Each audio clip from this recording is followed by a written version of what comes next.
না।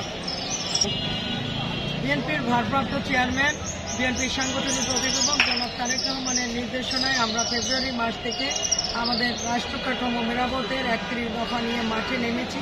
তারই ধারাবাহিকতায় আমরা আজকে 9 নম্বর ওয়ার্ড কর্তৃক আয়োজিত আজকের এই লিফলেট বিতরণ এবং গণসংযোগ আমরা করছি। এই গণসংযোগ আমরা আজকে ব্যায়ামাগার থেকে শুরু করেছি এবং আমরা গির্জা মহল্লার বিভিন্ন স্থানে আমরা লিফলেট বিতরণ করব। কারণ এই 31 দফা মানুষের কাছে পৌঁছে দেওয়া এবং মানুষের অন্তরের ভিতরে এই 31 দফা পৌঁছে দিলে আমাদের আগামী দিনে ধানের শীষের বিজয় হবে ইনশাল্লাহ।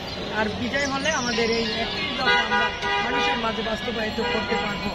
আর আমরা 17 তারিখ শেখ হাসিনার যে রায় ঘোষিত হবে সেই রায়কে উপলক্ষ করে ফ্যাসিস্ট দোসররা এবং ফ্যাসিস্টের দোসররা যাতে মাথাচাড়া দিয়ে না উঠতে পারে এবং এই বরিশালে কোনো নাশকতা অরাজকতা সৃষ্টি না করতে পারে, সেই জন্য আমরা আগামী 15 তারিখ থেকেই আমরা মাঠে থাকবো এবং ইনশাআল্লাহ আমাদের যে নেতাকর্মী রয়েছে, আমাদের জাতীয়তাবাদী দল বরিশাল মহানগরের সমস্ত 30টি ওয়ার্ডের নেতাকর্মীকে আমাদের নির্দেশনা দেওয়া আছে। 30টা ওয়ার্ডে